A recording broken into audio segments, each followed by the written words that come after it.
Okay, it's 5:15. I'd like to call the meeting to order. Please stand for the pledge.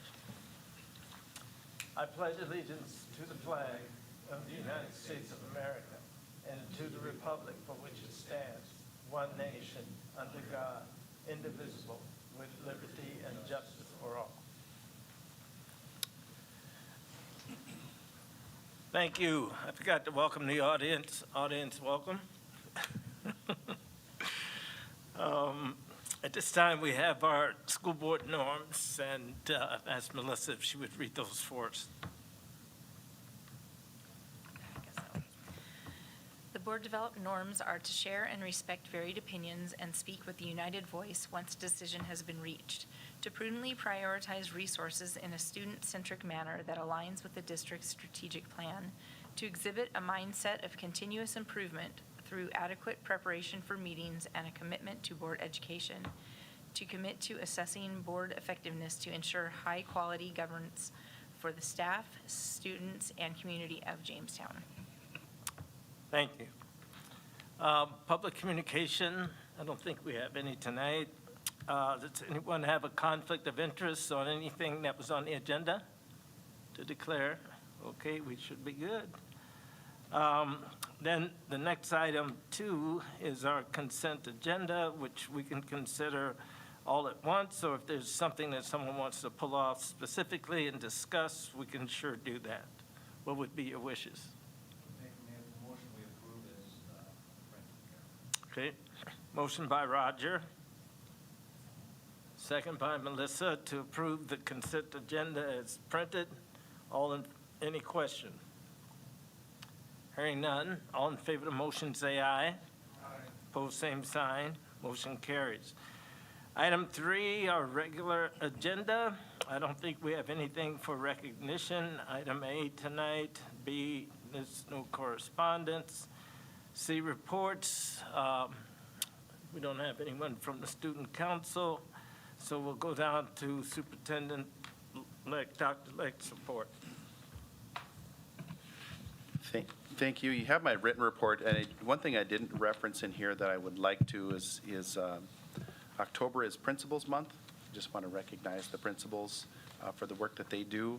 I think it's important to recognize all of the different stakeholders that are hard at work for our kids every day, and I think we should honor the work that they all do every day and every month. But this is the Principals Month, and so I just want to make sure that we recognize their work during this time as well. I have included, as I have always done, well, not always done, but as we have focused on recently with our health and safety updates. I referenced earlier, our part of the data that we get comes from that wastewater testing that happens 4 times a week. We're fortunate to get that because we are in a large enough area in which that's conducted. In the data that again, that's a piece of the data that we look at all the time. We focus on state and what's happening in the county, of course.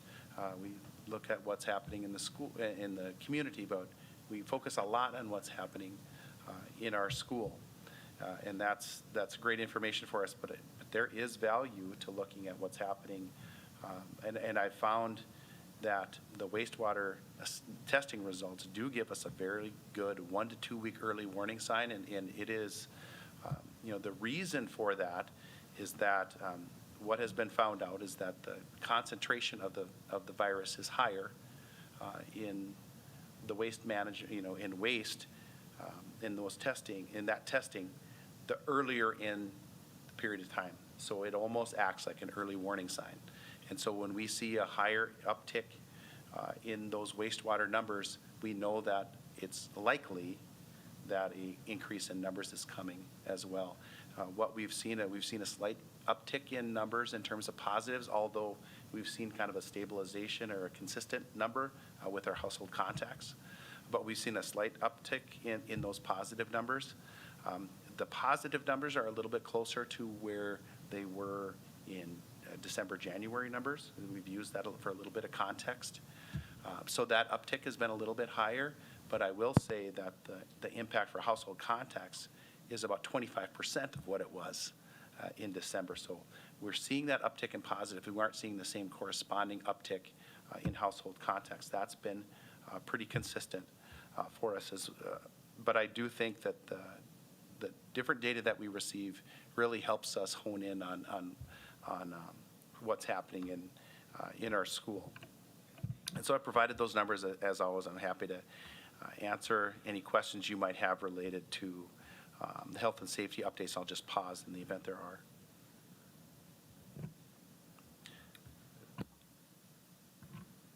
I have had one question come to me, and it was, I'll get that a little better, is that oftentimes in the past we'd send out letters when kids have strep throat or all those other things, and why is that not happening in the same regard with this, just for families as an awareness? The one that came to me with particular concern was, like if I want to go visit grandma, if I know that there's positive, I might do a quick nasal swab so I see if there's active virus. Just out of precaution, especially because I do know a lot of our nursing homes are starting to see, and assisted livings are starting to see reinfections before they can get some of those boosters. Just a question I'd had. I don't know why. I know in the past we've done it. Just clarification on that, or is it what? And is it also, is it what Central Valley Health and the State Health Department would recommend for us as a mitigation measure and a safety measure? So it's a good question. I think some of it comes down to management of those things when you're talking about at a larger building. That would be, and when students are self-contained versus moving from class to class, where, say, for example, at the high school level, schools are all over the board on this. I think there's far fewer that send any kind of letter than there are that send letters, like what you're describing. But some do. I think those are generally smaller district. I think it'd be very challenging to send a letter home at the high school or middle school level, which is typically we're going to see a higher number there just based on population. It'd be a lot harder to. Everybody would be getting. You'd be getting many letters, and so at what point does that stop being useful in terms of information I need to know and simply another letter that I get? Does that make sense? I think it would certainly be different if you're doing it at a smaller building. Of course, we want to be consistent across the district. You might get a little bit that might be a little more helpful in a self-contained elementary school, for example, as opposed to the high school, which, like I said, I think I'm not sure how helpful that would be to families. Well, or maybe then it's just safe to assume if the letter would go out that families just take public health measures or understand that there is still a lot of virus out there. So just because you haven't got those letters, don't assume it might not, especially if you're visiting someone who has chronic issues, to just assume we do have virus out there. That's a good point, and that's one of the reasons also that we, report on those numbers every week to make sure that people know across the district what that impact is and can put it into context as well. Other questions on health and safety? When we were talking food pantry last meeting, I shared a little bit about food service challenges, and I wanted to make sure that I visited with Joe Oster, who's really done a great job with managing some of the challenges with the food service, but it has been pretty substantial. Just like you see shortages in, when we go shopping, personally, you're seeing that on a far greater scale for food service departments. And that's been even more challenging with some of the limitations that we've had with, getting bulk, but also we shifted about 5 or 6 years ago away from bidding ourselves, just because it's not very time efficient to bid yourself when there is a cooperative that bids, and that's historically proven to be, a nice leverage to get all, many districts as opposed to one district bidding. And so we made that change 5 or 6 years ago to go to the North Dakota Education Services Cooperative. Of course, that means we no longer have to bid. We meet those bid requirements through the co-op. And then, like I said, leveraging more districts to get even better pricing. In the last number of years, that's been Cashway, has received that bid through the co-op. What's been pretty challenging for food service this year is they were notified that on November 2nd, Cashway could no longer honor that bid. So they would no longer be delivering to any of the cooperative schools, including Jamestown. So that put NDESC in really a tough spot. And they did a great job also. They met with numerous distributors. How can we, would you be interested in bidding again or bidding for this service? Reaching out, there's a number of different phone calls that the cooperative managed, coordinated to help schools get in touch with distributors and to hopefully get a new one to bid. Well, unfortunately, nobody opted to bid, which meant that Mr. Oster had to go out privately and talk to a lot of different distributors and see who would be willing to, once this November 2nd deadline came, to service Jamestown Public Schools. So we had to talk to a lot of people. We're very happy that Cisco came through, and they're going to provide that service for Jamestown Public Schools. The downside of that, of course, is we don't have bid pricing. So we know that some of those costs are going to be higher than they have been in the past. That's something as a district we're just going to have to manage when it comes to the end of the year and see what impact that's had financially. But I just want to make the board aware and give credit to Joe. I think he's had an awful lot on his plate trying to deal with this in general, but I think he's done a nice job with, and we're appreciative of Cisco too. We have end of service on November 2nd and the start of service on November 3rd. So he's done a nice job with that, but I just want to make the board aware of those challenges. Like everything else, if you have questions about it, I'd be happy to provide a little more context. And I think one point that Brett says, there's still no cost to students for the meals. Correct. So that's actually one benefit right now is that thank you for bringing that up. There is no cost to students throughout the course of this year still. I'm assuming that at some point the federal government will, put the same controls back in place with pricing and will no longer fund school lunches. But that reimbursement rate is at a higher rate than what we would normally charge. So there is going to be some balance of that. And so we're hopeful there, but it's not quite the same. And so it's still something that we need to manage, and we just don't have the same level of control and expectations that we did prior to when you have a bid to follow. We're kind of subject to the whim of the distributor more. Right. Sorry, Aaron? No, along the same lines, or do you have an idea of, quantify what that impact is at this point, or? We really don't. I think the issue isn't what the prices are right now. It's, if limitations continue to exist months from now, what is that natural escalation of cost going to be? And we don't know that. I think it's just something we're going to have to continue to manage. And, the other impacts it has, if certain products aren't available, we might shift from having 2 meal options to 1 meal option. Things like that the food services had to try to manage. But they'll just continue to, like we have throughout the whole process, be pretty flexible and work. But no, to answer your question, we don't have an idea of what that is right now. If I can continue, I shared an agenda. If you remember, through the negotiations process, we outlined a group that is going to study leave. And so the agenda that I put together focuses, it's every leave that exists in the negotiated agreement, every leave that exists in policy. And the focus of this committee is not necessarily to make any change to leave, it's to have discussion around that. If we can come to consensus around something that makes sense, great. And maybe that then guides and makes the negotiations process a lot easier if everybody's already on the same page or has the same solution. But it is not a group designed to circumvent negotiations. It's a place for people to have conversations that aren't always conducive in a negotiation setting. And so hopefully we can look through a lot of our leaves right away and say, we're good on these. and maybe we need to have more discussion on a handful. But at the very least, if nothing else comes out, we've had healthy discussion, and everybody's had a chance to hear perspectives. So that committee is made up of the Communications Committee. That means 2 teachers, and that's in the negotiated agreement.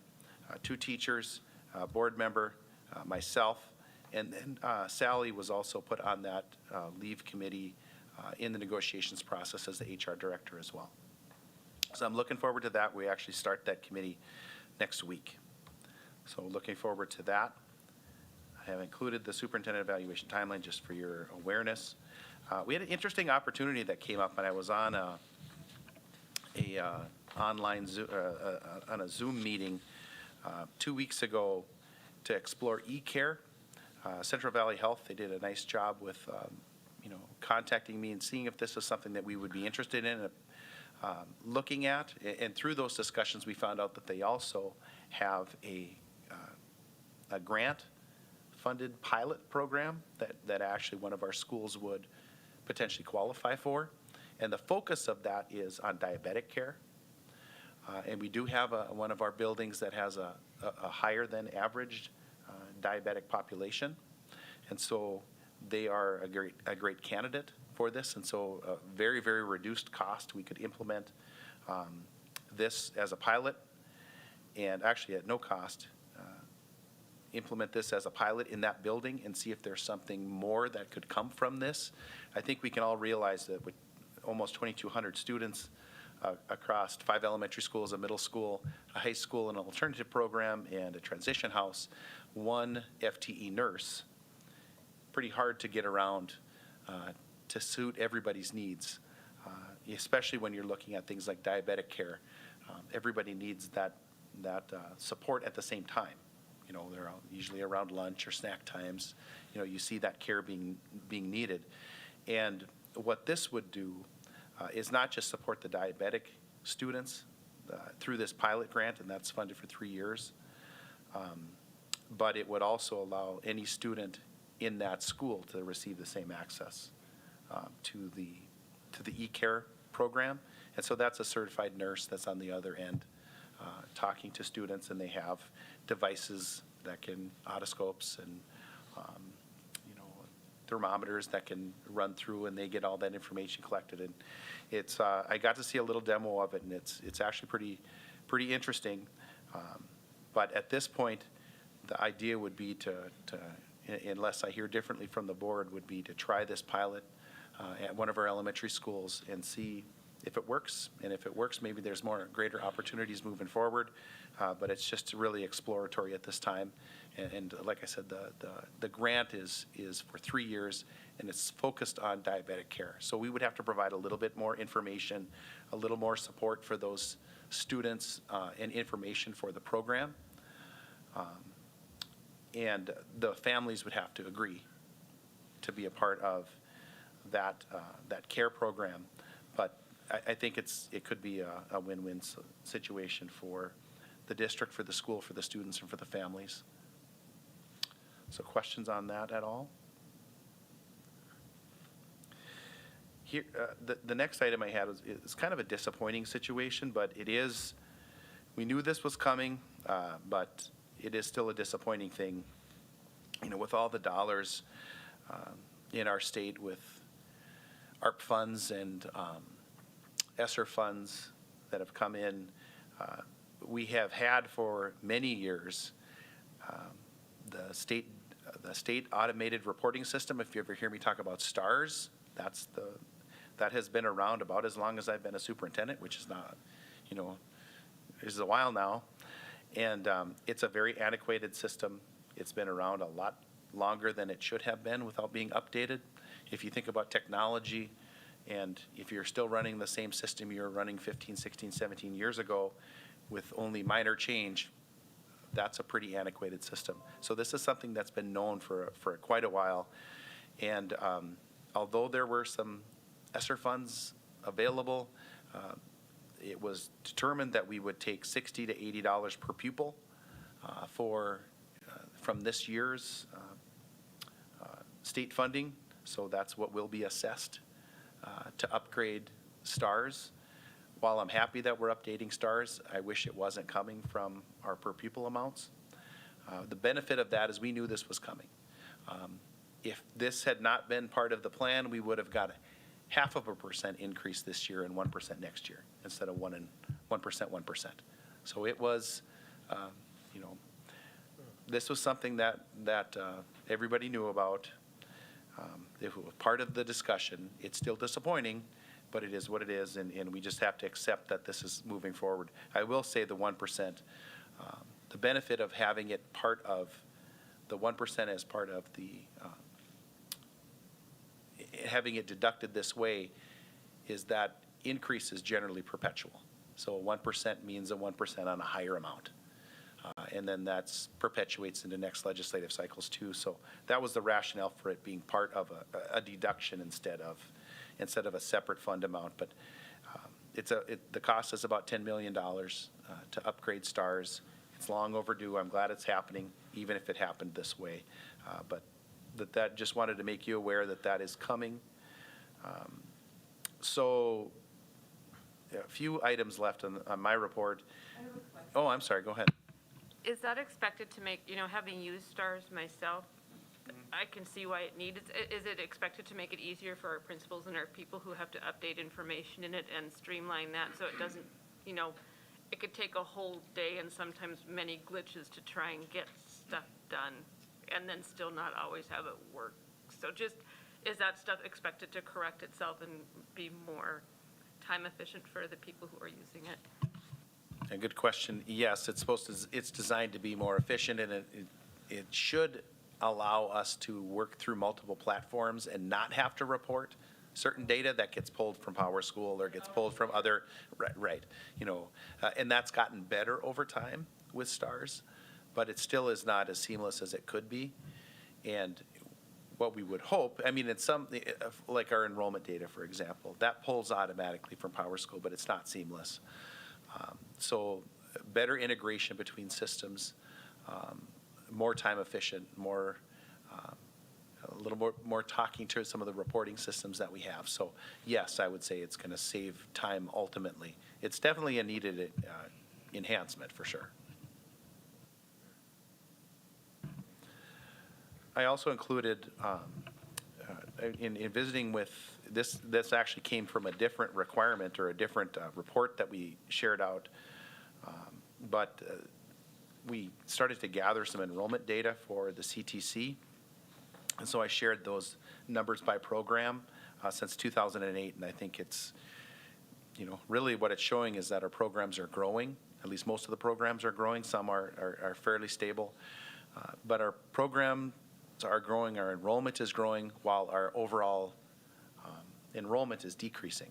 So we're seeing a higher percentage of students that are involved in the CTC, and I think that shows a little bit about the importance of those programs, the support for those CTC programs, which we all know are great pathways for our students. But also, I think it shows that you're seeing an evolution on the programs that are available there as well. We're continuing to see growth. Some of our programs are moving away because they're being replaced by those that are like aviation, the drone technology, that are a little bit more relevant in 2021.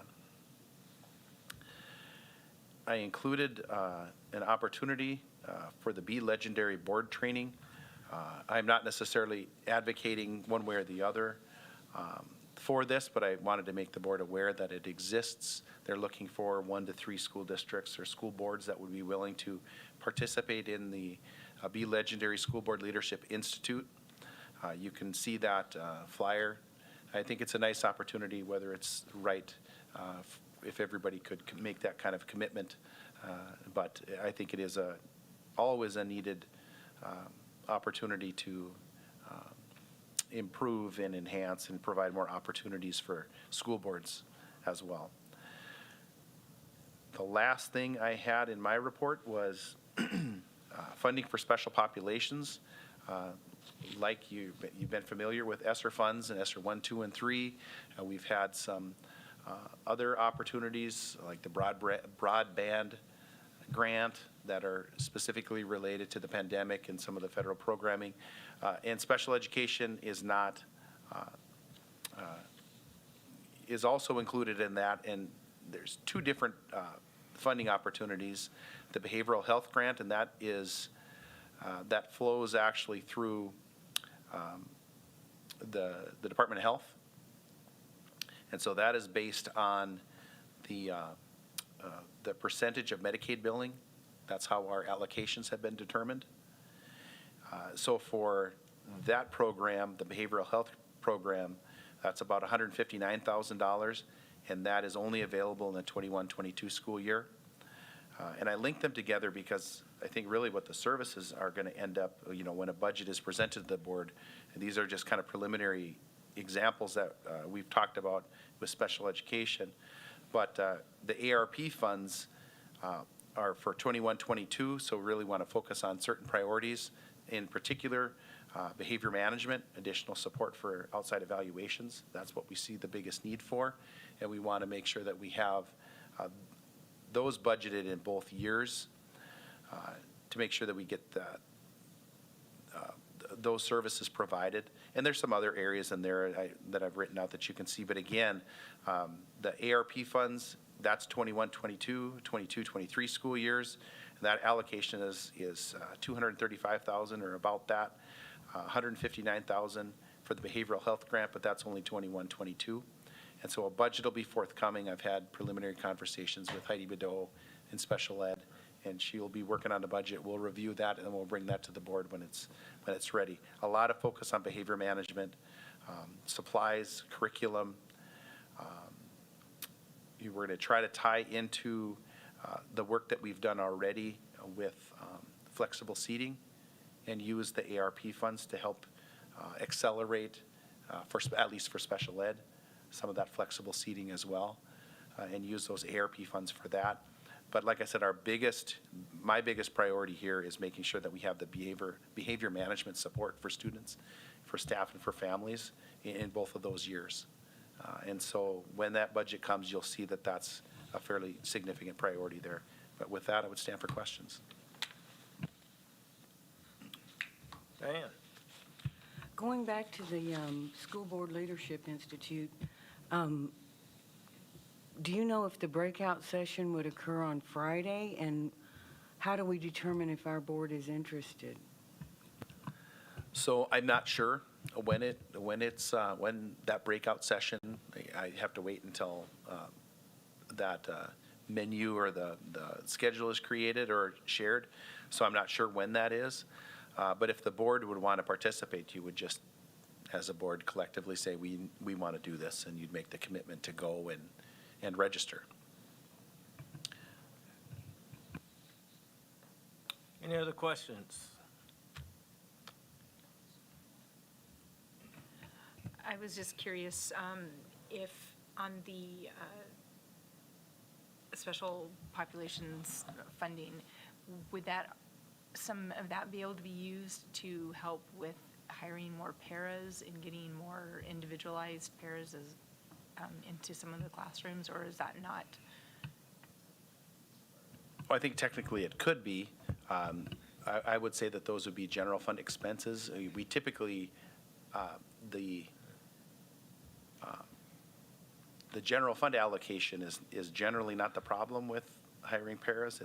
It's having people interested in the positions. We have open positions now.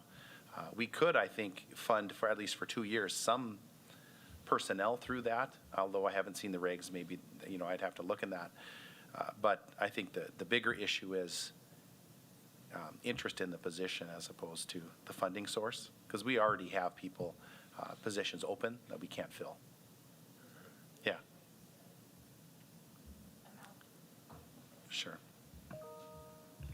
Well, they technically could use those dollars for personnel, I believe, although I'd have to check their regulations.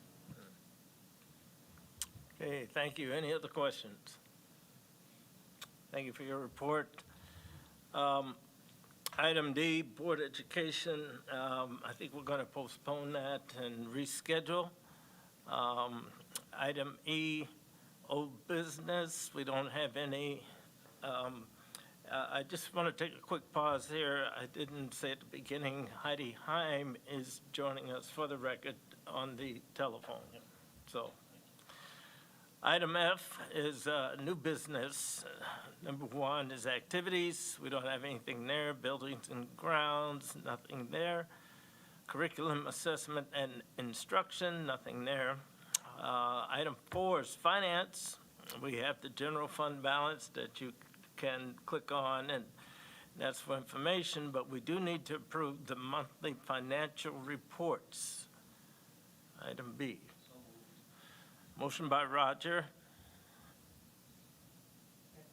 Second by Diane to approve the monthly financial reports. Any discussion? Hearing none, all in favor of the motion say aye. Opposed, same sign. Motion carries.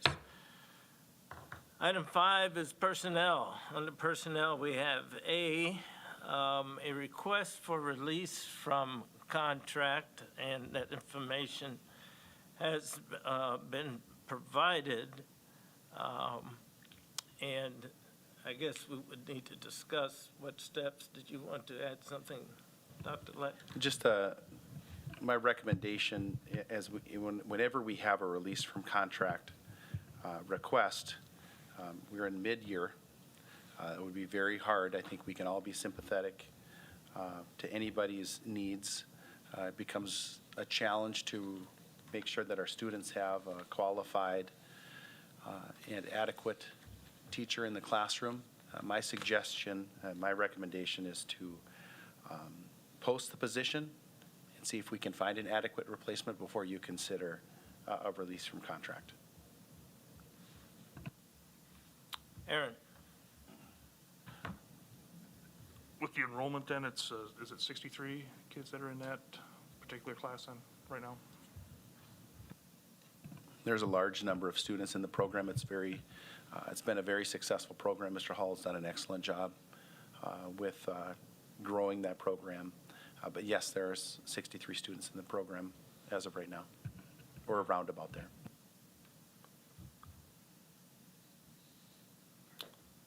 I would make that motion, superintendent's not request, but recommendation. Recommendation. Okay. That we post the position and make a decision on if we can find somebody to replace that. Right. So the motion is to move ahead and at least post the position, and should we find a replacement, then we would come back and consider whether or not we would release from contract. Is that clear? Okay, so we do have a motion. Do we have a second? Second by Aaron. The motion was made by Roger. As I just explained it, so is there any discussion on the motion? Diane? That's okay. We're just both look like, yeah. But my question would be, what happens should we not find someone, or if he is so inclined that he does have to leave? And reading what his situation is, it seems like he's in a pretty hard position. What would that process look like? Could he leave anyway? What would happen? I have a hard time when people are going through family issues. Yeah, so just how would some of this work? What are the implications of it? It's a good question. So right now, I think the most reasonable approach that considers all of those is to post the position and see what happens. Leaving a position in mid-contract, the board would have to decide then if that is, if that would be considered then breach of contract, what would happen next. You could certainly, go through ESPB and say, that's a loss of license. You could just then at that point release. But I think right now what provides you the greatest number of options would be to post the position and see what you can find. And I know that Mr. Heinert and Mr. Gaylor are looking through potential options now. And I think if you can post the position, the good news is we have, we're talking about October 18th, and this would be in place for the turn of the year. We come back after Christmas break, so there is time. And I think it's wise to post the position and let the situation play out rather than making a decision right now on what you want to do in January. I think it's the most respectful to all parties. But yeah, those are the options that it would be, is you would be looking at how do you want to proceed and breach a contract. And I think, that's probably one of, as we look at a board and we all have our individual thoughts and feelings, but when you do make a contract, there's a reason that it's called a contract, and the idea is for it to go through the year. There are certainly circumstances that come up, but we would want to be very careful about setting a precedent. If we're going to, everything that comes up, we could, okay, yep, let's let them out. If it could become a real issue for us. But we want to be understanding, and I think this approach of at least looking for a replacement is good. And of course, we'll have to deal with it if we don't find one, and deal with it if we do. So in my opinion, I think the board is being very wise to at least see if we can come up with a way that we can sort of have a win-win out of the situation. Any further discussion? Hearing none, all in favor of the motion say aye. Opposed, same sign. Motion carries. Thank you. Next item, the Superintendent Evaluation timeline, which is already available, right? So we discussed that. Policies and procedures, item 6, approval to rescind policy FFI, student use of electronic devices.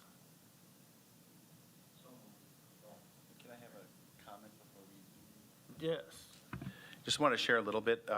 So policy FFI is a supplemental policy by the School Boards Association. This policy that we've had in place is pretty antiquated, if you had a chance to look at it.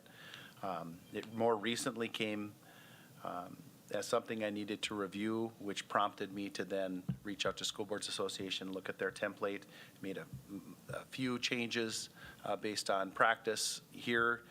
But I think this is a good, the revised FFI policy would be a good policy.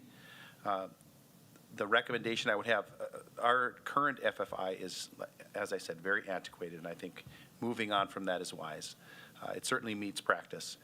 The one thing that we could do is, and this was actually, Heidi, I'm not trying to steal your thunder, I just know how hard it is to talk when you're driving and sharing at a board meeting. But one recommendation could be to rescind the policy, hold a first reading of the revised FFI policy, and then send it to our district tech committee to get a little additional stakeholder feedback. And then we could have the policy, then we could do our second reading when that committee's had a chance to revise it. So we're operating under FFI, but we're making sure that we're getting good feedback as well. So if I had a recommendation on this, that would be it. But I think it honors all the perspectives and the experts that we have in our district tech committee.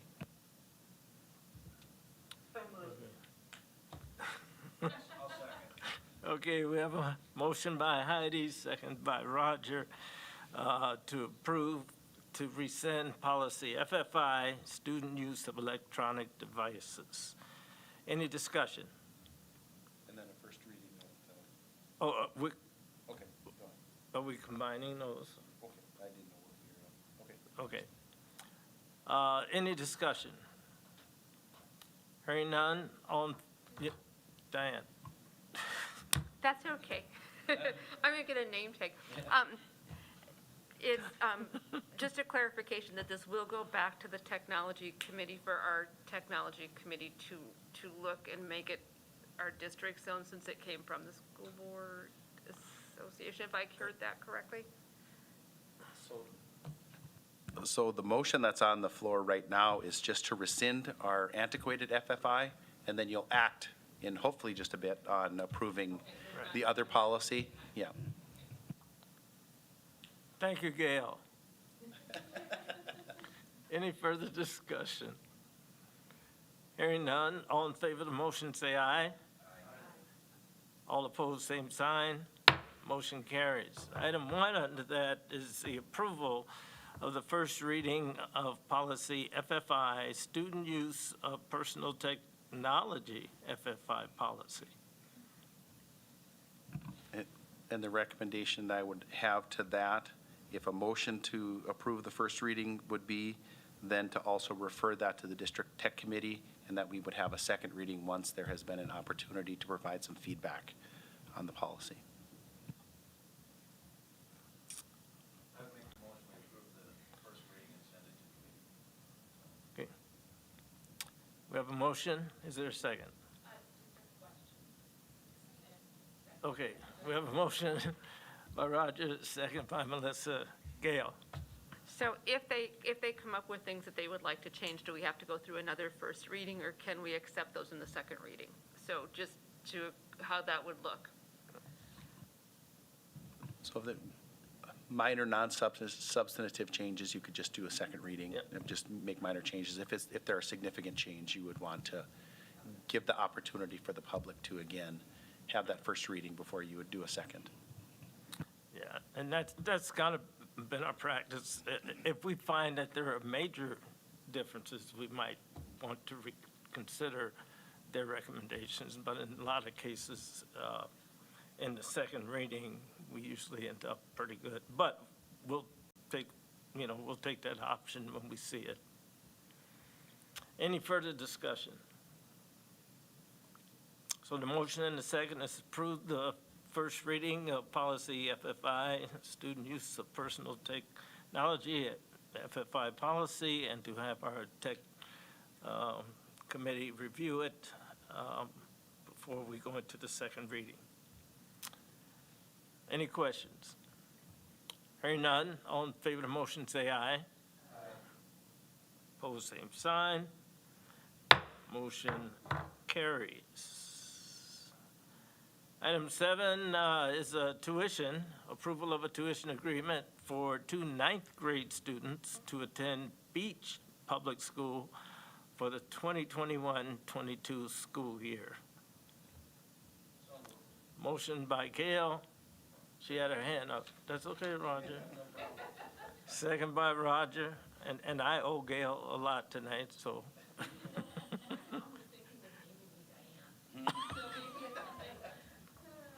You're not going to let me live this out, are you? Okay, the motion and the second is to approve the tuition agreement for 2 ninth grade students to attend Beach Public High School for 2021-22 school year. Any discussion? Hearing none, all in favor of the motion say aye. Aye. Opposed, same sign. Motion carries. Any items for future agenda? Diane? Should we try for our school board picture on November 1st? Is there, I won't be here. Someday. yeah, Photoshop portraits in. yeah, okay. Thank you for bringing that up. We will keep trying. At some point, we'll get it all fixed. Yeah, hopefully. Meetings to be scheduled as the NDSBA convention, October 28th, 29th, 2021 in Bismarck. Item B is the school board meeting, which will be on Monday, November 1st, 5:15 in Thompson room here in the middle school. And the superintendent's evaluation, items 4 and 6 are to be completed. And with that, we stand to adjourn. So, thank you. 6 o'clock, Roger.